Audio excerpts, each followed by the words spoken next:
Hi, I'm Michael Diemer, and this is the Metro Report.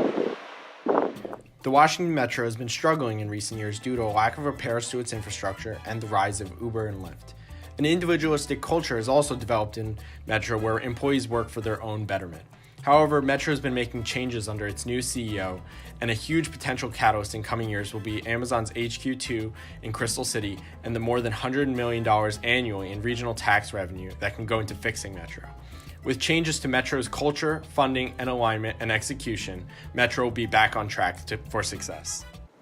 Now, back in the studio, we have a team of management experts, Ratna Adhikari, Conor Chambers, Luis Sanchez, and Julian Chartouni, who will lay out some potential solutions to Metro's problems. One of the fundamental changes needed to renew a company is its culture. Metro has a culture of continuing to do things how they have been done previously, and there are communication gaps between the decision makers and its employees, which appear to be the factors that are capping Metro's growth. So Metro should focus on creating an agile workplace which would allow employees to approach challenges differently. So fostering creativity into the culture is deeply connected to the organizational structure. We want to shift into a more horizontal structure by retraining managers because it allows for lower power distance and higher flexibility. In the long run, this helps generate psychological safety needed for open evaluations and idea generations in our teams. Additionally, we want to also bring in new talent to promote creativity. However, we need to balance new talent and expertise, especially in the areas of safety. And we can do this through our talent development programs. To align with the horizontal structure, we want to restructure employee assessment and promotion to be based on how innovative employees are and the solutions they offer in the commitment to bring Metro back to good. Together with explanations on why the initiative matters to the employees, this will increase motivation compared to the step-ladder system. And to further encourage collaboration, compensation should be based on team performance and Metro's performance as a whole, especially because we see high-level individual competition in Metro today.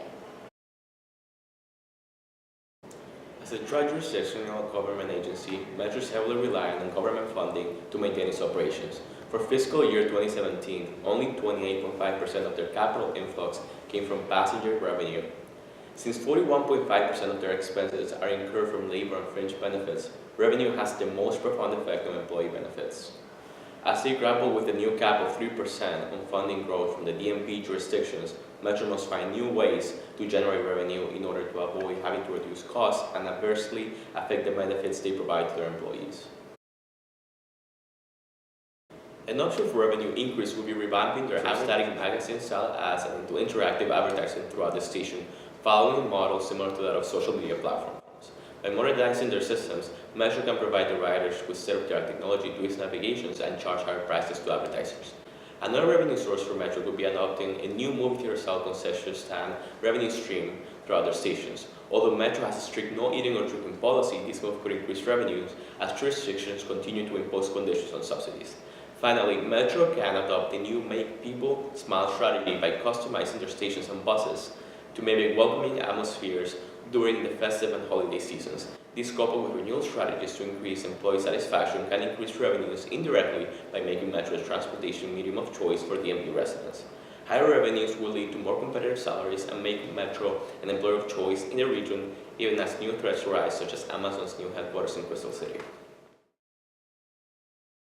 Back to Good is a great start, but we really need to ingrain the values in the organization. So it starts at the highest level and what values matter most to Metro's success. So this is really comes from the company, but 3 values I identified are reliability, safety, and efficiency.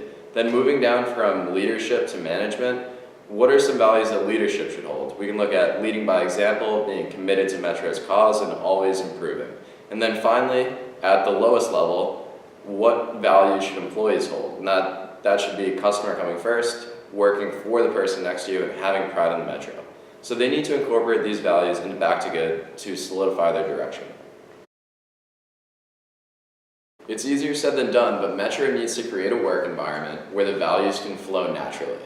This could be establishing employee teams that work together consistently that will establish psychological safety and improve performance. Operating rooms are a great example of this. When employees feel comfortable and introduce themselves, performance increases greatly. For Metro, establishing employee teams based on line or geography will enable employees to know the specifics of and take accountability for the issues facing their teams and Metro as a whole. Even establishing tiger teams that rotate with top performers will increase efficiency. In a team culture, workers can work for each other and have pride in their service while putting the customer first. Leadership, such as CEO Paul Wiedefeld, needs to clearly communicate the company's values and ensure that every person in the organization is on the same page. Management, such as the CEO and the heads of different groups, need to put employees in positions to succeed, establish teams, plan out work schedules, and avoid last-minute assignments. Feedback should move in both directions. Management should communicate values and direction to employees, and employees must communicate to management their thoughts on the direction of the company and their work environment. Coming to solutions to fix Metro's problems requires full accountability from senior executives and employees alike to recognize the issues that have plagued the organization. So given the absolute priority of the organization being customer safety, establishing training programs that would prepare employees to be capable of executing a variety of tasks will be critical to improving operational efficiency and safety throughout the organization. Metro should look to other successful organizations in transportation, such as Southwest and JetBlue, who have been able to increase operational efficiency and safety through the use of extensive employee training and job enlargement. We expect this to gradually decrease the number of delays and unexpected lapses in communication that Metro riders currently face on a daily basis.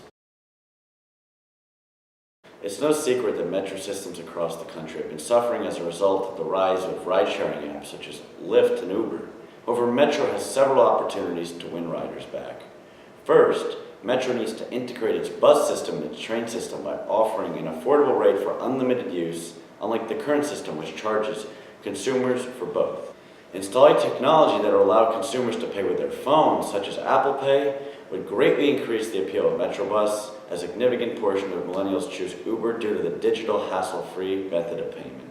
Metro's bus network, which struggles to compete with ride-sharing, for weekend riders at a low-priced flat fare would be essential to besting its competitors on a price basis. More effective use of technology, tracking the arrival of trains and buses, would empower riders to greatly reduce wait time, which would erode an advantage currently enjoyed by Uber and Lyft. Lastly, Metro should eliminate the $2 parking fee at stations in Virginia on the weekends as a result of the 10% year-over-year decline in ridership. Offering free parking would incentivize ridership and eliminate any hassle of public transportation. Excellent ideas, and thank you all. I think we can really sum up things by saying that Metro needs to focus on the three areas of renewability, alignment, and execution in order to become the Metro system it once was. However, there is no doubt that Amazon could play a huge role in Metro's revitalization if Metro follows our management experts' advice. However, that's all we have time for today. I'm Michael Diemer, and thank you for tuning into the Metro Report.